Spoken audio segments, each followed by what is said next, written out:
तारीख उसकी अंतिम तिथि है और अभी तक 30% संपत्तियां रजिस्टर्ड हो पाई हैं। उसमें कारण सरकार का सर्वर डाउन रहना है। एक तरफ सर्वर डाउन और दूसरी तरफ टाइम खत्म होने का काउंटडाउन। वक्फ संपत्तियों के अटके और लटके रजिस्ट्रेशन ने मुस्लिम समाज के लोगों की टेंशन को बढ़ा दिया है, क्योंकि सरकार के पोर्टल उम्मीद पर दस्तावेजों को अपलोड करने की आखिरी तारीख 5 दिसंबर है। इस सिलसिले में हुकूमत से बार बार ये अपील की जा रही है कि इस डेट को कम से कम 2 साल के लिए एक्सटेंड किया जाए, क्योंकि लाखों की तादाद में प्रॉपर्टीज हैं और इतने कम अरसे में जितनी डिटेल पोर्टल पे मांगी गई है उतनी मुहैया कराना, खासकर जो औकाफ गांव देहात में हैं उनके लिए पॉसिबल नहीं है। और फिर पोर्टल भी बहुत स्लो चल रहा है और बाद में बार बार पोर्टल में टेक्निकल डिफिकल्टीज आ रही हैं। दरअसल वक्फ संशोधित कानून 2025 लागू होने के बाद केंद्र सरकार के अल्पसंख्यक मंत्रालय ने एक पोर्टल बनाया था, जिसका मकसद है कि देश भर की वक्फ संपत्तियों को एक प्लेटफॉर्म पर दर्ज करना।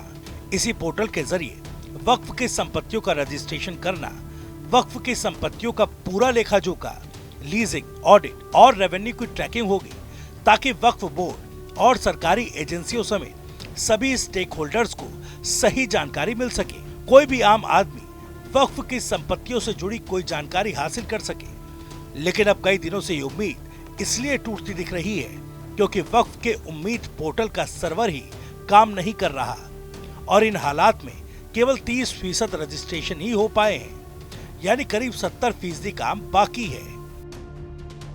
स्थिति यह है कि 5 तारीख उसकी अंतिम तिथि है और अभी तक 30% संपत्तियां रजिस्टर्ड हो पाई हैं। उसमें कारण सरकार का सर्वर डाउन रहना है। पूरी सरकार का सर्वर डाउन है, उम्मीद पोर्टल का तो छोड़िए। तो सरकार से अनुरोध है कि उम्मीद पोर्टल पर वक्फ संपत्तियों के रजिस्ट्रेशन की डेट आगे बढ़ाइए। पूरा देश आपसे अपील कर रहा है। सिर्फ 30% संपत्तियां अभी तक रजिस्टर्ड हो पाई, 70% संपत्तियां बची हैं। उम्मीद पोर्टल के सर्वर और अधूरे काम पर सियासी संग्राम भी होता दिख रहा है। सपा मुखिया अखिलेश यादव ने जहां सोशल मीडिया पर मुद्दा उठाया, तो वहीं संसद में सपा के सांसदों ने भी सरकार से समय सीमा बढ़ाने की मांग उठाई। कांग्रेस नेता भी उम्मीद पोर्टल में साजिश और खेल के आरोपों के बीच सरकार से मांग करते दिखाई दिए। केंद्रीय मंत्री किरण रिजिजू से भी कई नेताओं सांसदों ने मुलाकात भी की। उम्मीद पोर्टल के ऊपर लगातार ये शिकायतें मिल रही हैं पूरे देश से कि उम्मीद पोर्टल के अंदर टेक्निकल प्रॉब्लम है और वो खुल नहीं पा रहा है, और ना खुलने के कारण उसके अंदर जो तकनीकी कमी है उसकी वजह से प्रॉपर्टी का अपलोड नहीं हो पा रहा है।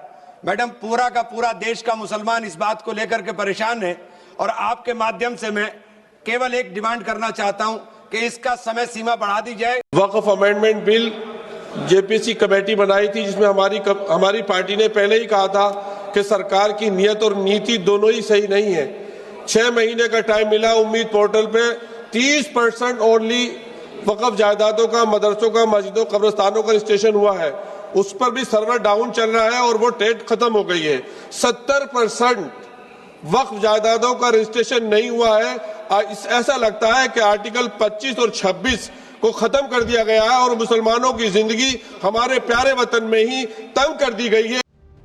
रजिस्ट्रेशन की समय सीमा बढ़ाने की मांग को लेकर 2 दिन पहले Jamiat Ulema Hind, All India Muslim Personal Law Board और AIM-IM की तरफ से एक संयुक्त अर्जी के जरिए सुप्रीम कोर्ट का दरवाजा भी खटखटाया गया था, जिसे कोर्ट ने खारिज कर दिया।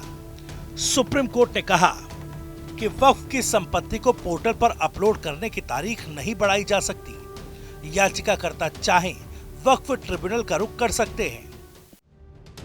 बहरहाल वक्फ संशोधित कानून के बाद वक्फ संपत्तियों को उम्मीद पोर्टल पर 6 महीने के भीतर रजिस्टर करना अनिवार्य है, लेकिन सर्वर डाउन होने और कोर्ट से भी याचिका खारिज होने के बाद अब तमाम सवालों का सैलाब तेज हो रहा है। ऐसे में सवाल यही है कि अगर नहीं बढ़ी तारीख तो वक्फ संपत्तियों का क्या होगा।